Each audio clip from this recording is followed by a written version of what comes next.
Welcome to my views on news, another video for you. In this video, I'll try to analyze the strong points, the strengths of the Fano fighters, Fano factions. How is it that in just 3 months they managed to force the government to come to the table? Fano factions were being dismissed as extremists, as terrorists who had no public support. But now Amhara regional government wants to negotiate with them. Question is, what are Fano's strengths? We'll have a look at weaknesses too in some coming videos. In this video only, strengths, strong points of Fano factions we'll try to have a look at.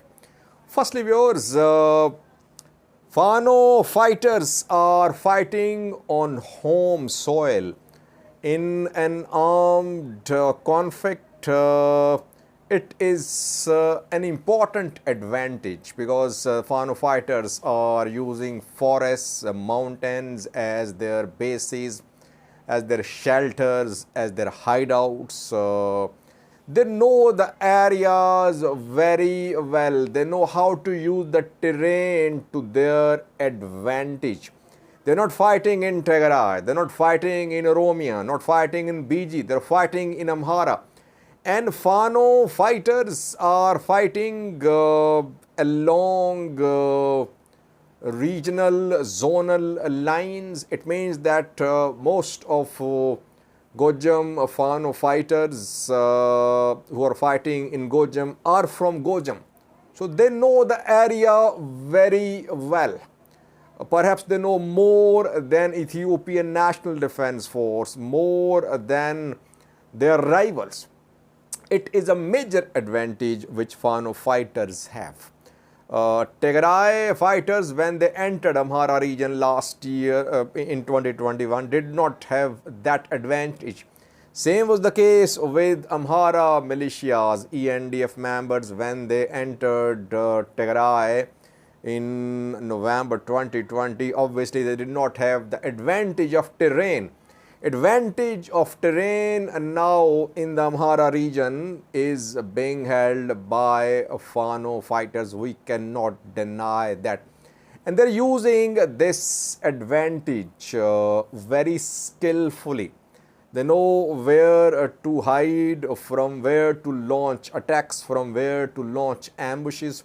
That is why we're seeing ambush style attacks, because they know how to use the terrain to destabilize the regional, zonal, local governments. Second advantage is that Fano fighters know their rivals very well. In the 2-year-long war, Fano fighters fought alongside Ethiopian National Defense Force.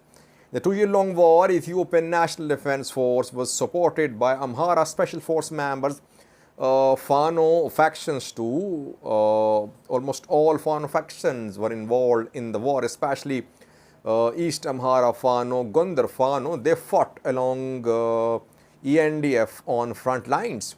So these Fano fighters who are fighting now in the Amhara region, they fought alongside Ethiopian National Defense Force. What are ENDF's weaknesses and strengths? How does ENDF operate? What is the strategy adopted by Ethiopian National Defense Force? Fano fighters have answers to all these questions because they fought alongside both Fano factions and the Ethiopian National Defense Force. And we can say that these Fano factions are battle-hardened fighters in some cases, and in some cases they are more skilled than their rivals. I'm not talking about Ethiopian National Defense Force. I'm talking about police, militias. We know that police recruitments underway, new militia members being recruited in the Amhara region. Police is not as skilled when it comes to armed confrontation, large scale armed confrontation. Same is the case with militias. Some militias are newly raised, but Fano fighters have long experience, 2-year long experience of fighting in the battlefield. So they know their rivals very well, and some of their rivals are not as skilled as Fano fighters are. Second, a very important advantage of Fano fighters. Thirdly, they're fighting in small groups. While we say they don't have central authority, they don't have an organization, they don't have any central level leader, one central committee to represent them, and we say that it is a drawback. At the same time, it's perhaps a blessing in disguise that they are working independently, separately. So if one Fano faction collapses, it does not mean that the struggle will come to an end. Since there are different centers of power within the Fano insurgency, it means that killing of one leader won't make any difference. If Massafent is not able to lead Gondar Fano fighters, it does not mean that Gondar Fano will cease to exist or that this insurgency will come to an end. No.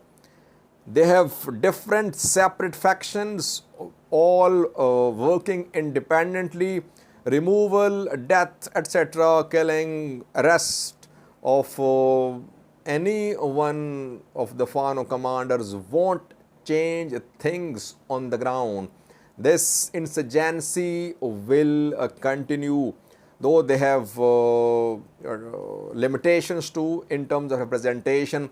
Amhara government wants to talk to them, but there is no one central body to represent Fano fighters, or at least to respond to government's call for dialogue. So they might form some central body. So far they are working in small, almost independent groups in different parts of the Amhara region. Third strength, they are working, operating in small groups independently. Fourthly, viewers, public support, which they are using very effectively. Fano fighters have immense public support. We saw that wherever these Fano factions came under pressure, people took to the streets to support them. Massafent came under pressure, ENDF was about to capture him, then Gondar Fano fighters, Gondar people rather, they armed, they rushed to support Massafent. We saw some other incidents too in which people stood between Fano fighters and Ethiopian National Defense Force. That is why the military has not been able to crush Fano in Amhara, because Fano fighters have immense public support. Public support in all areas, in terms of supply of logistics, in terms of provision of intelligence, in terms of protests, in terms of opposing ENDF, in terms of recruitments. So Fano has all types of public support behind its struggle. That is why ENDF's operations in Gajam, in Gondar, met with public resistance. What happened in Gondar city? 2-day long public strike in Gondar. Gondar city, life came to a standstill there, and then ENDF had to withdraw from Gondar city. Same happened in some cities of Gojam too. Mostly in Gojam and Gondar we saw that massive public rallies supported Fano fighters. Fourth advantage is that these Fano fighters have massive public support, and they are using this public support very effectively. Fifthly, Ethiopian National Defense Force is well equipped. Out of a war, equipped with heavy weapons, equipped with drones, equipped with tanks, artillery pieces. There is no comparison between the arms of Ethiopian National Defense Force and Fano fighters. But Fano is fully equipped for a guerrilla warfare. There is no lack of financial resources. There is no lack of weapons, no shortage of weapons. What did Mere Vodajo say yesterday? He said, we are well equipped. We have weapons, modern weapons. So, no problem when it comes to weapons. And we know that, and these weapons in some cases were given to Fano fighters by Ethiopian National Defense Force. ENDF armed Fano fighters when ENDF deployed Fano fighters to fight against Tigray forces. So their small arms are almost similar. And secondly, we know that money is no problem for Fano fighters. Rather, because of huge donations for Fano fighters from diaspora, we're seeing that new Fano factions and platforms are emerging. In the US, we have seen some fundraising campaigns. In just 2 hours, $400,000 were raised for Fano fighters in Washington, in some other cities. And in coming days, reportedly, in big cities of the US, major fundraising campaigns are starting for Fano fighters. It means no problem with funds, no problem with weapons. David Wolde Georgius is visiting some foreign countries. He's a US citizen. He lives in US and reportedly he's been trying to acquire weapons for Fano fighters. No problem with logistics, arms. And sixthly, very importantly, circumstances are beneficial, they're conducive to Fano's insurgency. Circumstances in the Amhara region, internal situation is conducive to Fano's struggle. Why? There is discontentment in the Amhara region due to several issues. Ethiopian federal government wants Amhara militias, Amhara forces to withdraw from Raya and Volkait. It was said by North Gondar Zone Administrator Yelalam 2 days ago at Amhara Regional Council session that ENDF had told North Gondar government that the administration will come to an end, IDPs will enter Volkait, new administrators will be elected, then a referendum will be held. Amhara people obviously want Raya and Volkait to remain part of Amhara. They are under now Raya, Koram, Volkait, Sagade, Humera under Amhara control. ENDF wants to start the return of IDPs, Tigrayan IDPs to Raya, Volkait, Koram, Humera, Sagade, which is being opposed by temporary Amhara governments in Volkait, Raya and Koram. So people are not happy with this decision, which has not been made public, but people say federal government has decided. Some claim that federal government has decided to hand over Raya and Volkait to Tigray. I don't know. So first point is that circumstances suit the Amhara insurgency, and second point when it comes to circumstances is that general economic conditions of people are worsening. There is frustration, poverty, rising food prices, inflation. People are angry, not happy with the government. This feeling of frustration, dissatisfaction with the government is being cashed by Fano fighters.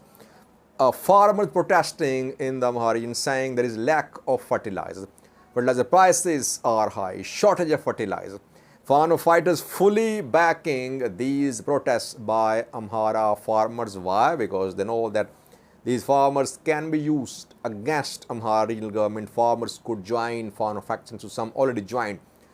So this point is important. And disbandment of Amhara Special Force, another move which led to frustration and disappointment in the Amhara region was this decision special forces were disbanded, but the decision was rejected by hundreds of special force members who joined Fano factions.